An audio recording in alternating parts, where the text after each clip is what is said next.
Thank you.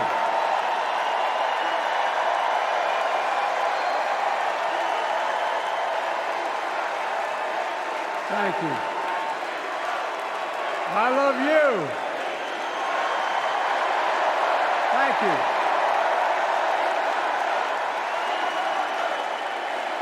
Thank you, thank you, thank you.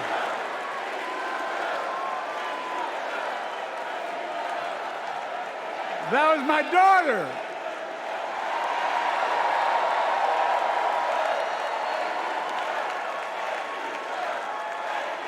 Thank you.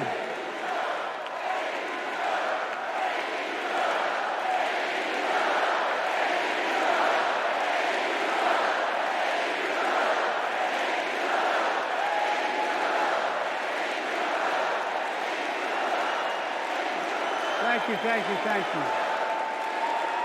Thank you. Thank you for so. I tell you what.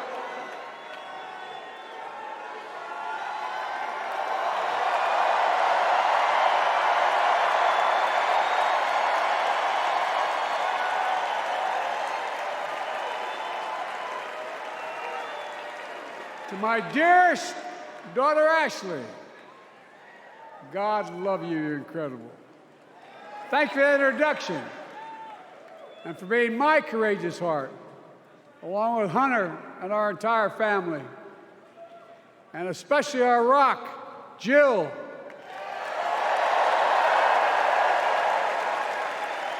Who, as those of you who know us, she still leaves me both breathless and speechless. Everybody knows her. I love her more than she loves me. She walks down the stairs and I still get that going boom, boom, boom. You all will know me. No, I'm kidding. Let's give a special round of applause to our First Lady, Jill Biden.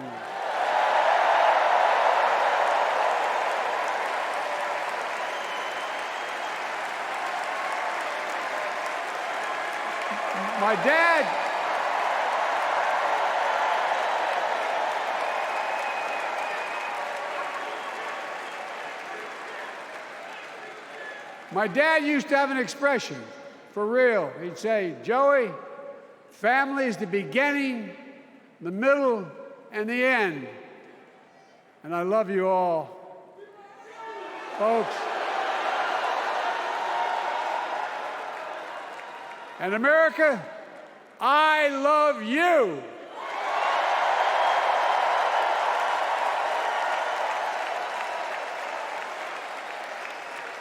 Folks, let me ask you.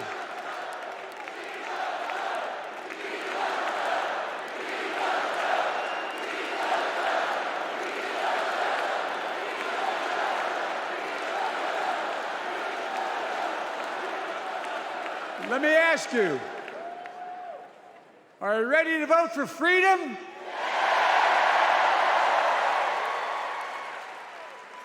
Are you ready to vote for democracy and for America?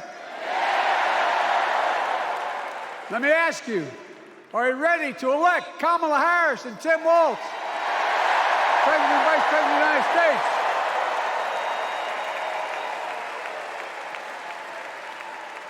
My fellow Democrats, my fellow Americans, nearly 4 years ago, in winter, on the steps of the Capitol, on a cold January day, I raised my right hand and I swore an oath to you and to God to preserve, protect, and defend the Constitution and to faithfully execute the office of the President of the United States.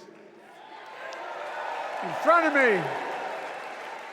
of me was the city surrounded by the National Guard.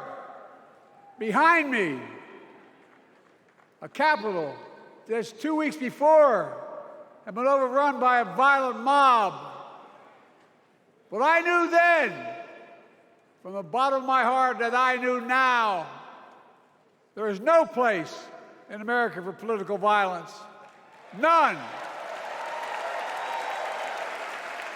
You cannot say you love your country only when you win.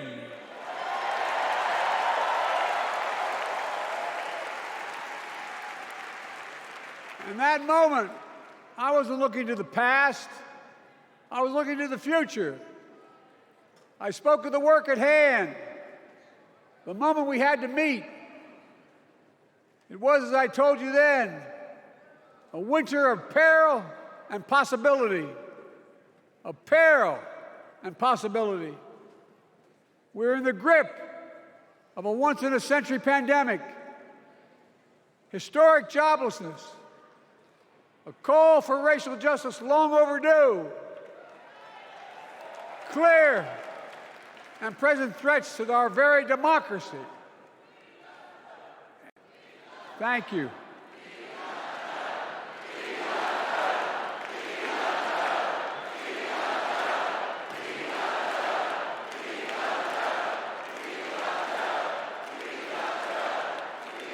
And yet I believed then, and I believe now, that progress was and is possible. Justice is achievable, and our best days are not behind us, they're before us.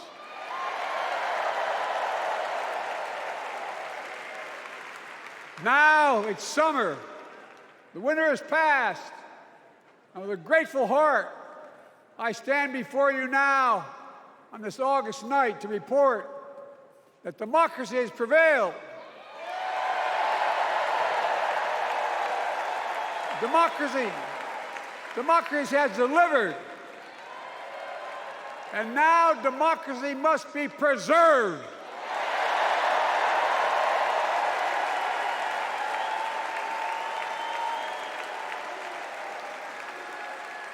You've heard me say it before. We're facing an inflection point, one of those rare moments in history when the decisions we make now will determine the fate of our nation and the world for decades to come. That's not hyperbole, I mean it literally. We're in a battle for the very soul of America. I ran for president in 2020 because of what I saw in Charlottesville in August of 2017. Extremists coming out of the woods, carrying torches, their veins bulging from their necks, carrying Nazi swastikas, and chanting the same exact anti-Semitic bile that was heard in Germany in the early 30s. Neo-Nazis, white supremacists, and the Ku Klux Klan, so emboldened by a president then in the White House that they saw as an ally. They didn't even bother to wear their hoods. Hate was on the march in America. Old ghosts and new garments, stirring up the oldest divisions, stoking the oldest fears, giving oxygen to the oldest forces that they long sought to tear apart America. In the process, a young woman was killed. When I contacted her mother, I asked about what happened. She told me. When the president was asked what he thought had happened, Donald Trump said, and I quote, "There are very fine people on both sides. My God." That's what he said. That is what he said and what he meant. That's when I realized, had to listen to the admonition of my dead son, I could not stay in the sidelines. So I ran.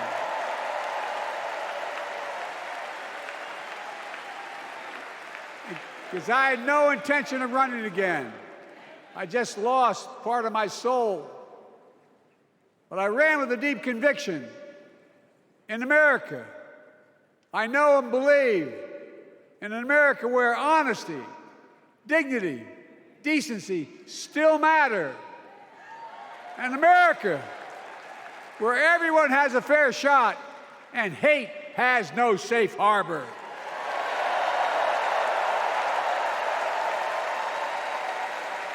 An America where the fundamental creed of this nation, that all of us are created equal, is still very much alive.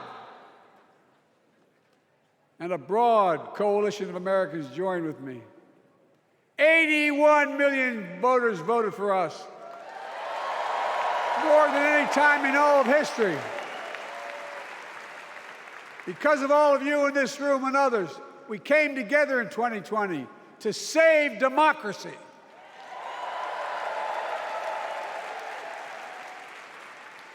As your president, I've been determined to keep America moving forward, not going back, to stand against hate and violence in all its forms, to be a nation where we not only live with but thrive on diversity, demonizing no one, leaving no one behind, and becoming the nation that we profess to be.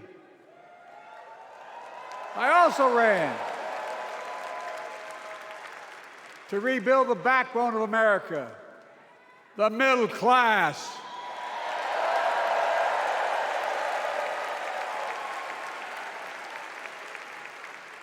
I made a commitment to you that I be a president for all Americans, whether you voted for me or not.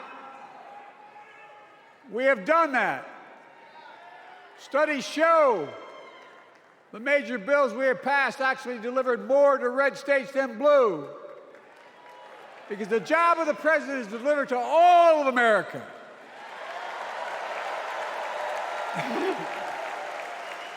And because of you, and I'm not exaggerating, because of you, we've had one of the most extraordinary 4 years of progress ever, period.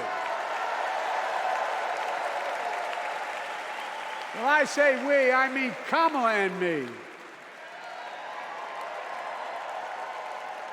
Just think about it. COVID no longer controls our lives. We've gone from economic crisis to the strongest economy in the entire world. Record 16 million new jobs, record small business growth, record high stock market, record high 401ks, wages up, and inflation down, way down, and continuing to go down.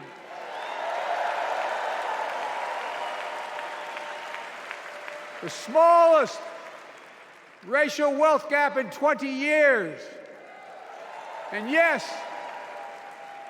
we both know we have more to do, but we're moving in the right direction. More Americans have peace of mind that comes from having health insurance. More Americans have health insurance today than ever before in American history.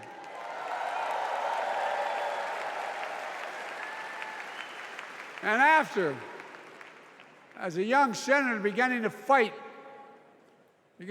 for 50 years to give Medicare the power to negotiate lower prescription drug prices, we finally beat Big Pharma.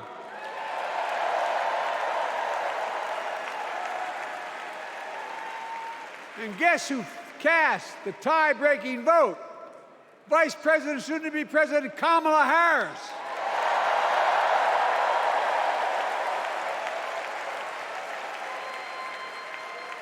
And now it's the law of the land. Instead of paying $400 a month for insulin, seniors with diabetes will pay $35 a month. The law we passed already includes, starting in January, every senior's total prescription cost can be capped at $2,000 no matter how expensive the drugs they have. And what we don't focus on, and our Republican friends don't seem to understand, our reforms don't just save seniors money, they save the American taxpayers money. You know what we just passed saves? It saved $160 billion over the next decade. That's not hyperbole. It's because Medicare no longer has to pay those exorbitant prices to the big pharma. But look, well, thank you, Kamala, too. Look, folks, how can we have the strongest economy in the world without the best infrastructure in the world? Donald Trump promised Infrastructure Week. every week for 4 years. And he never built a damn thing.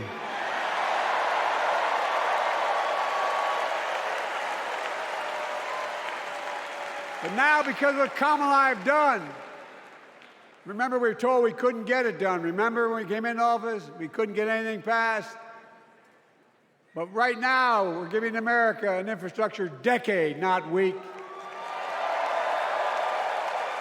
We're modernizing our roads, our bridges, our ports, our airports, our trains, our buses. We're removing every lead pipe from schools and homes so every child can drink clean water. We're providing affordable high-speed internet for every American, no matter where they live, not unlike what Roosevelt did with electricity. And so much more. We are uniting the country. We're growing our economy. We're improving our quality of life. And we're building a better America.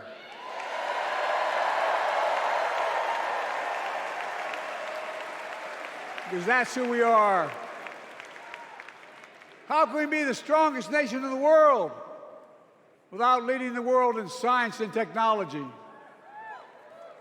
After years of importing 90% of our semiconductor chips from abroad, which America invented those chips, our Chips and Science Act meant that private companies from around the world are now investing literally tens of billions of dollars to build new chip factories right here in America.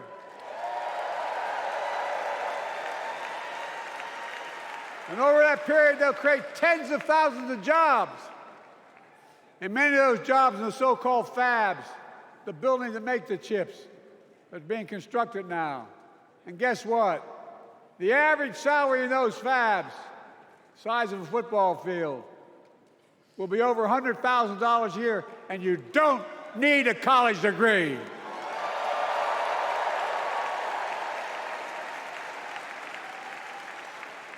Because of you and so many electeds out there, American manufacturing is back. Where the hell to say we wouldn't lead the world in manufacturing? 800,000 new manufacturing jobs.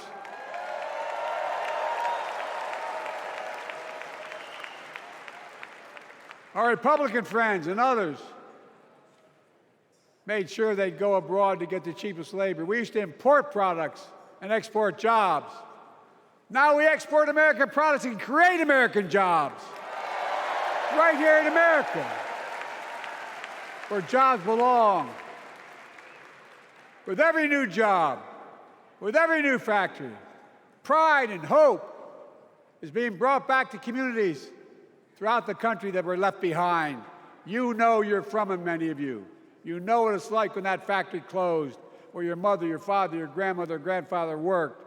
And now you're back, providing once again, proving that Wall Street didn't build America, the middle class built America, and unions built the middle class.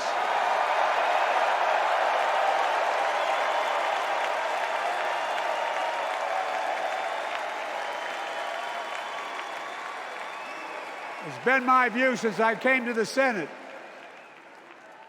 And that's why I'm proud to have been the first president to walk a picket line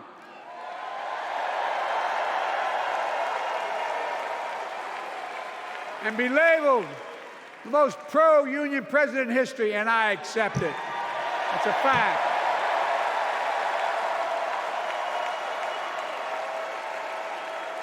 Because when unions do well, we all do well.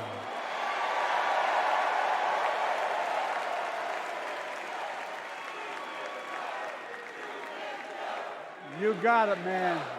You got it.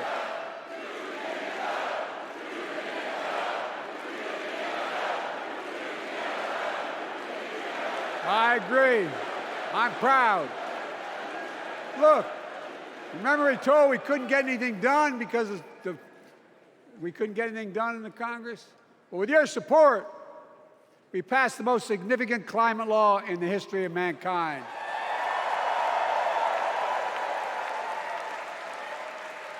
Over $370 billion.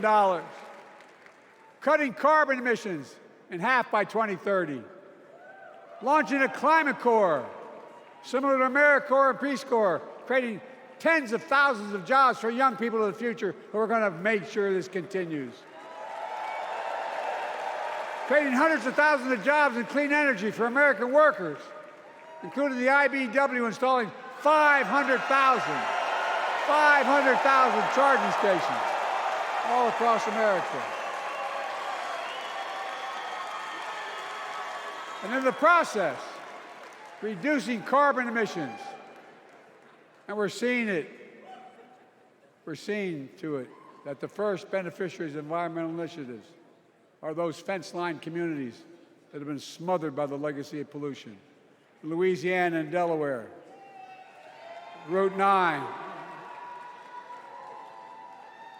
all the factories, all those chemical factories are right next to the poorest neighborhoods. They're the ones we're going to bring back.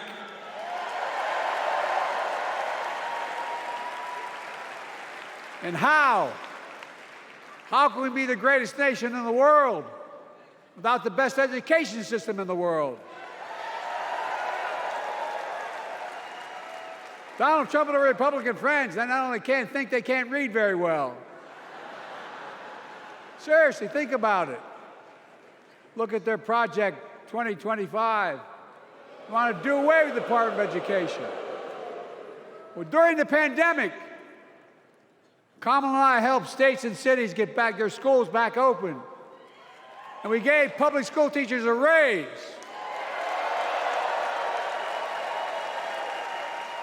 We created apprenticeships with businesses and communities, putting students on a path to a good paying job, whether or not they go to college. And by the way, we're making college a hell of a lot more affordable. Increasing Pell Grants by $900. Over $15 billion to HBCUs. Minority service education, including Hispanic institutions and tribal colleges.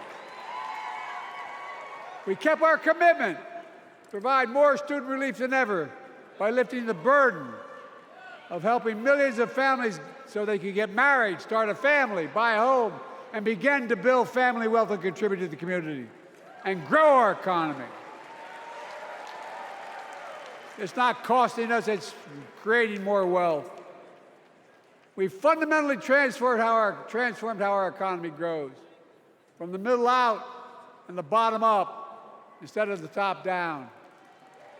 You know, my dad used to say there wasn't a whole hell of a lot to drop down on my kitchen table at the end of the month. I come from a basic middle-class family, 3-bedroom house, 4 kids, a grandpop living with us, decent neighborhood, but never a penny to spare. And look, that top-down notion never worked. A lot of Democrats didn't think it worked, thought it worked, but it doesn't. And when we did all that, what we've done, everybody can do well. Everybody.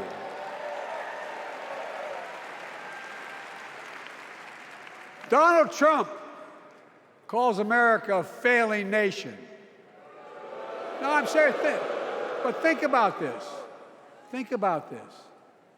He publicly says to the whole world, I'm going to say something outrageous. I know more foreign leaders by their first names and know them well than anybody alive. Just because I'm so damn old. But I'm not joking. Think of the message he sends around the world when he talks about America being a failing nation. He says we're losing. He's the loser. He's dead wrong.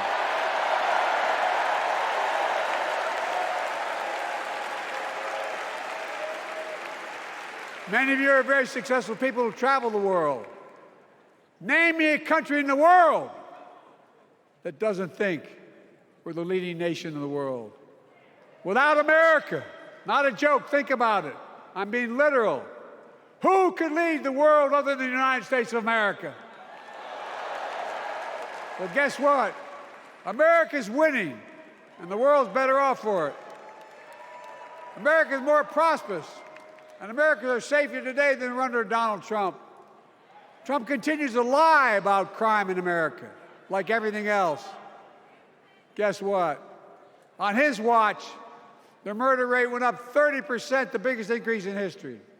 Meanwhile, we made the largest investment, Kamala and I, in public safety ever. Now, the murder rate is falling faster than any time in history. Violent crime has dropped to the lowest level of more than 50 years. And crime will keep coming down when we put a prosecutor in the Oval Office instead of a convicted felon.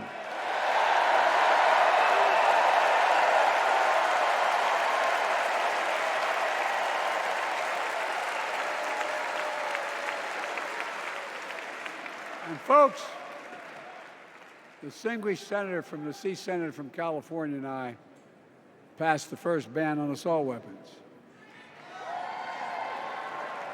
And guess what? It worked. If we care about public safety, we need to prevent gun violence.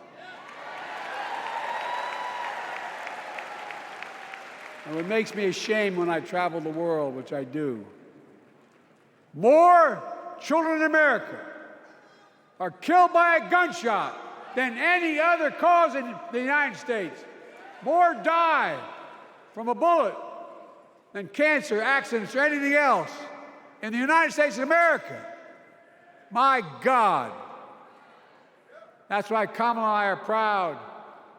We beat the NRA when we passed the first major bipartisan gun safety law in 30 years.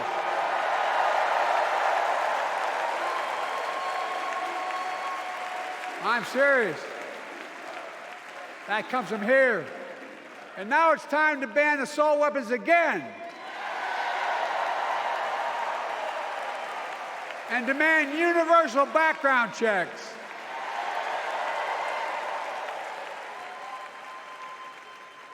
It's hard. I never thought I'd stand before a crowd of Democrats and refer to a president as a liar so many times. No, I'm not trying to be funny. It's sad.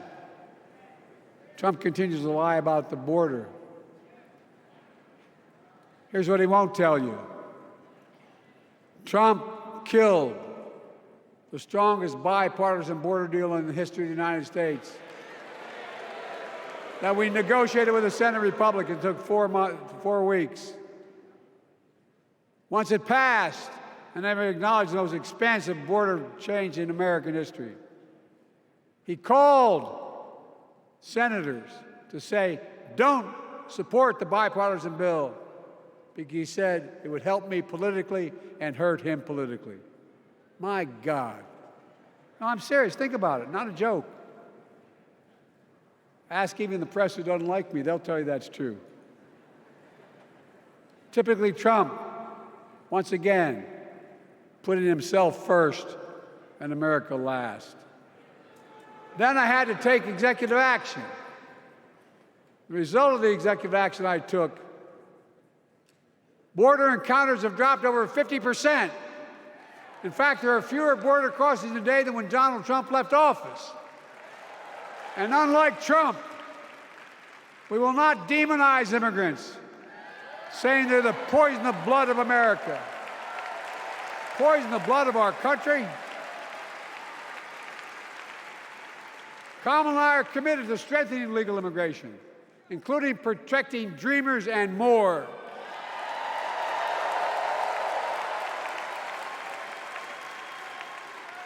And here's what else I believe in. Protecting your freedom to vote, your freedom to love who you love.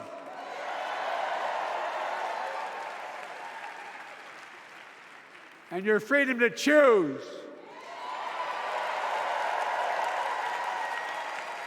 In its decision overturning Roe v. Wade, as you heard earlier tonight, the United States Supreme Court majority wrote the following, quote, women are not without electoral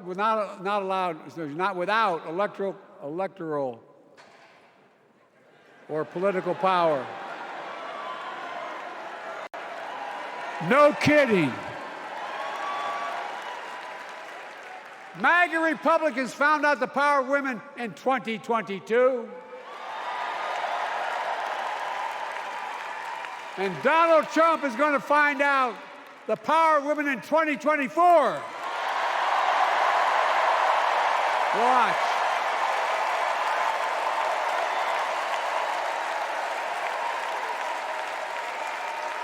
And where Trump and his mega Republican right-wingers seek to erase history, we Democrats continue to write history and make more history. I'm proud to have kept my commitment to appoint the first black woman in the United States Supreme Court.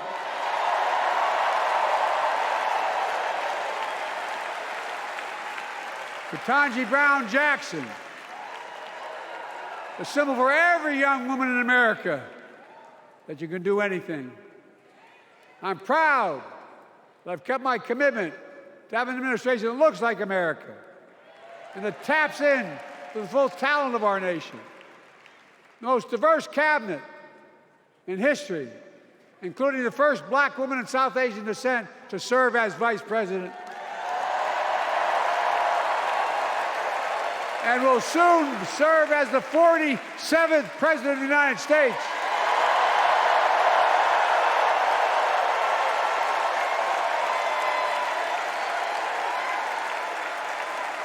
She is good. Look. Thank you, Kamala.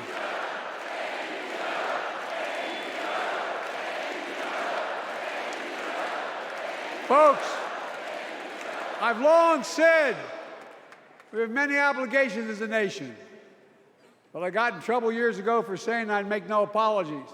We have only one truly sacred obligation: to prepare and equip those we send to war and care for them and their families when they come home and when they don't.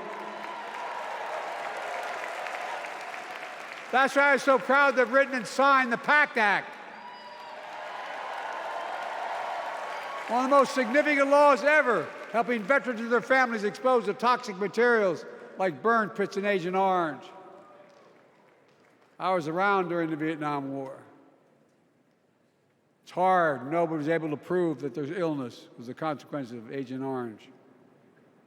And no one was able to prove initially that because they lived in burn pits like my son lived next to in Iraq for a year, that it was the cause of their illness. But because of the PACT Act, a surviving spouse with 2 children is now eligible for a stipend of about $3,000 a month. And those children who lost a parent are eligible for tuition benefits to go to college and to get job training. It's already helping over 1 million veterans and their families just so far. Well, I love them, and I'm so proud of my son's service. We get it, but guess who doesn't get it and doesn't respect our veterans? We know from his own chief of staff, the 4-star General John Kelly, that Trump, when in Europe, would not go to the grave sites in France. The brave service members who gave their lives to this country. He called them suckers and losers. Who in the hell does he think he is? Who does he think he is? There's no words for a person. They are not the words of a person not worthy of being commander-in-chief, period. Not then, not now, and not ever. I mean that. I mean that from the bottom of my heart.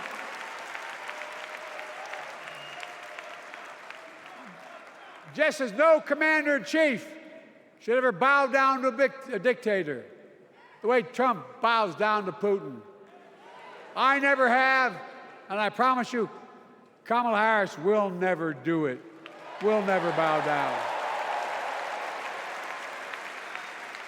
When Trump left office, Europe and NATO was in tatters. Not a joke. America First doctrine changed our whole image in the world.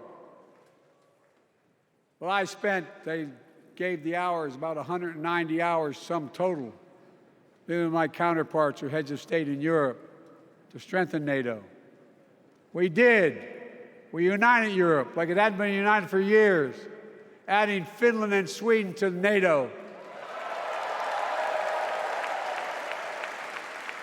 10 days before he died, Henry Kissinger called and said, not since Napoleon has Europe not looked over their shoulder at Russia with dread, until now. Until now. Well, guess what? Putin thought he'd take Kyiv in 3 days. 3 years later, Ukraine is still free.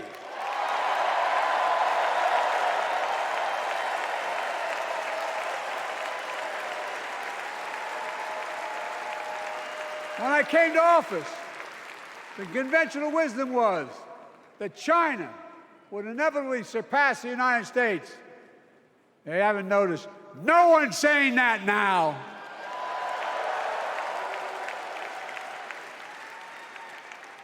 And we'll keep working to bring hostages home and end the war in Gaza and bring peace and security to the Middle East.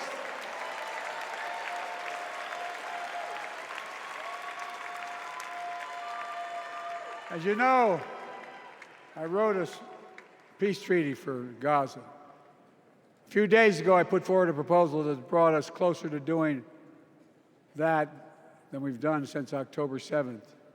We're working around the clock, my Secretary of State, to prevent a wider war and reunite hostages with their families and surge humanitarian health and food assistance into Gaza now. To end the civilian suffering of the Palestinian people, and finally deliver a ceasefire and end this war.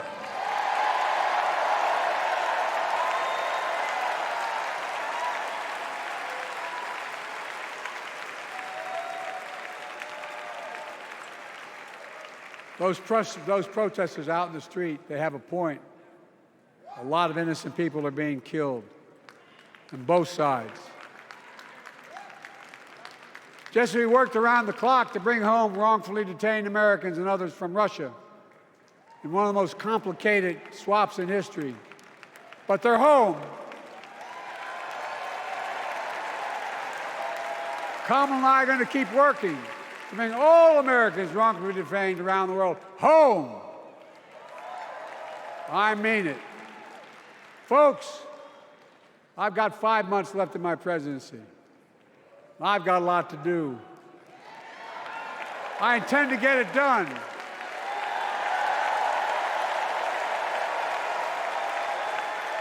It's been the honor of my lifetime to serve as your president. I love the job, but I love my country more. I love my country more. And all this talk about how I'm angry at all those people who said I should step down, that's not true.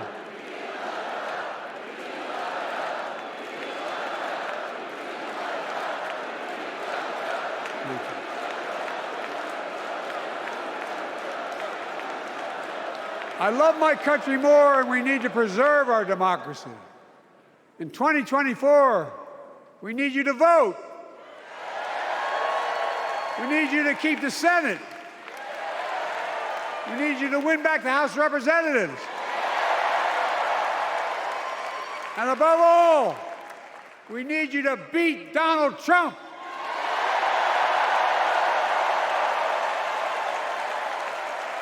And elect Kamala and Tim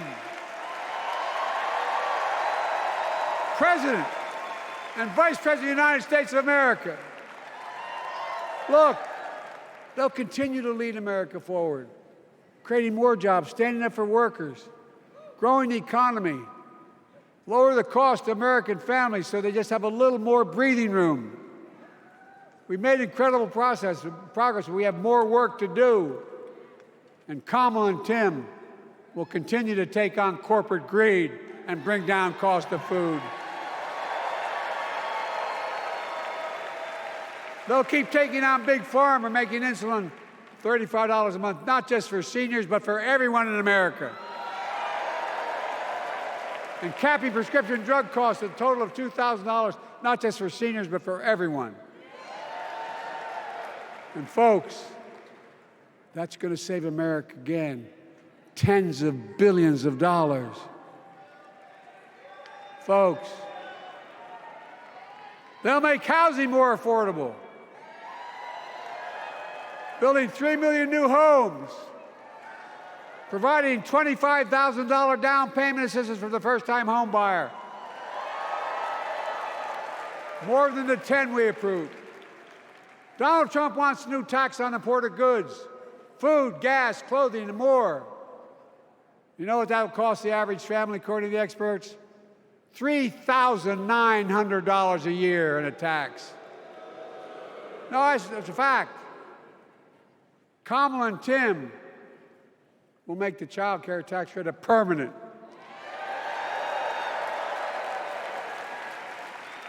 Lifting millions of children out of poverty and helping millions of families get ahead. But you know what Trump has? He created the largest debt any president had in 4 years with his $2 trillion tax cut for the wealthy. Well, Trump has a new plan.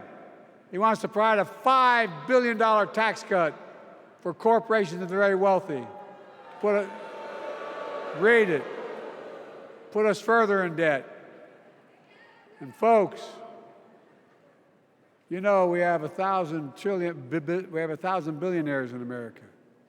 You know what their average tax rate they pay? 8.2%. If we just increased our taxes we proposed to 25%, which isn't the highest tax rate even, it would raise $500 billion new dollars over 10 years. They'd still be very wealthy. Look, Kamala and Tim are going to make them pay their fair share. They'll protect Social Security and Medicare. Trump wants to cut Social Security and Medicare. Kamala and Tim will protect your freedom. They'll protect your your right to vote. They'll protect your civil rights. And you know Trump will do everything to ban abortion nationwide. Oh, he will.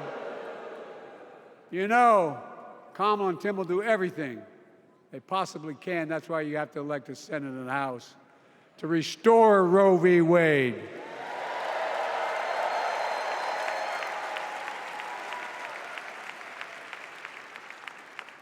The ancient Greeks taught us that character is destiny. Character is destiny. For me and Jill, we know Kamala and Doug are people of character. It's been our honor to serve alongside them. And we know that Tim and Gwen Waltz are also people of great character. Selecting Kamala was the very first decision I made when I became our nominee. And it was the best decision I made my whole career.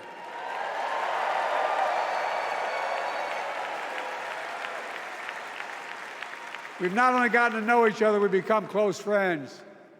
She's tough, she's experienced, and she has enormous integrity, enormous integrity. Her story represents the best American story. And like many of our best presidents, she was also vice president. That's a joke.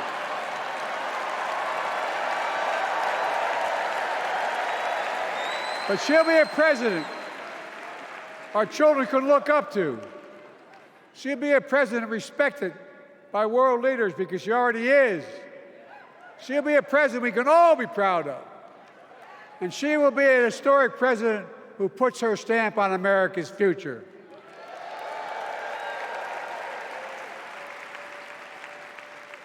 This will be the first presidential election since January 6th. On that day, we almost lost everything about who we are as a country.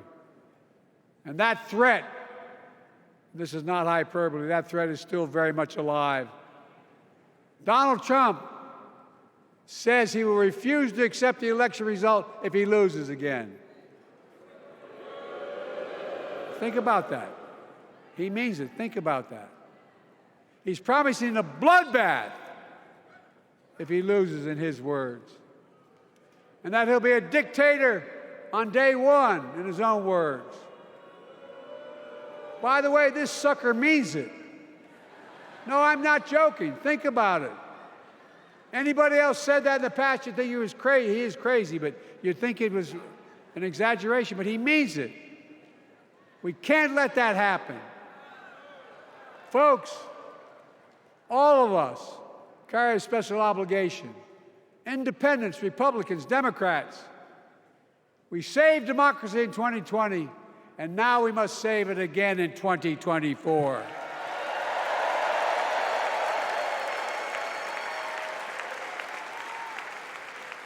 The vote of each of us cast this year will determine whether democracy and freedom will prevail. It's that simple. It's that serious.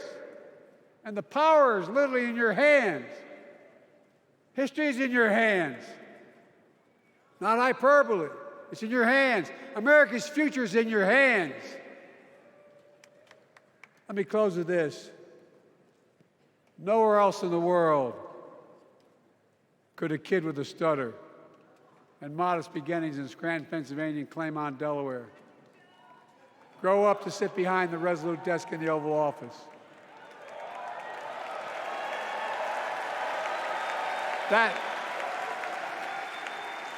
That's because America is and always has been a nation of possibilities. Possibilities. We must never lose that. Never. Kamala and Tim understand that this nation must continue to be a place of possibilities, not just for the few of us, but for all of us. So join me in promising your whole heart to this effort, and where my heart will be.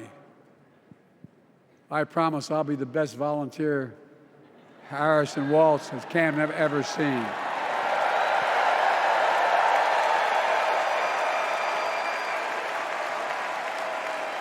Each of us has a part in the American story. For me and my family, there's a song that means a lot to us, that captures the best of who we are as a nation. The song is called American Anthem. There's one verse that stands out, and I can't sing worth a damn, so I'm not going to try.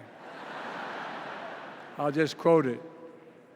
The work and prayers of centuries have brought us to this day. What shall our legacy be? What will our children say? Let me know in my heart, when my days are through, America, America, I gave my best to you.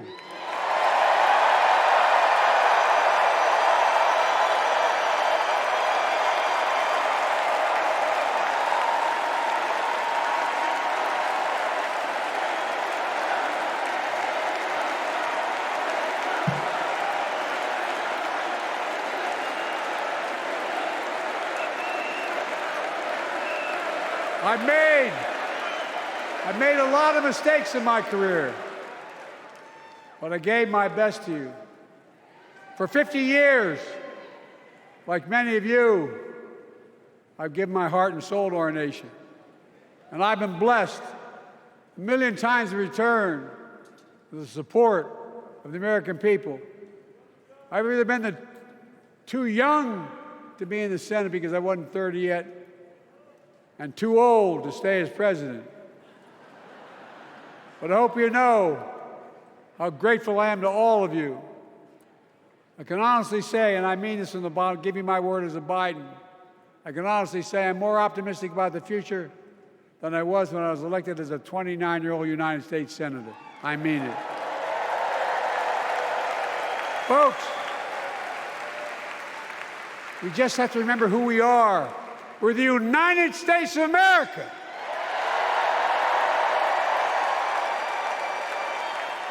And there's nothing we cannot do when we do it together. God bless you all, and may God protect our troops. Thank you.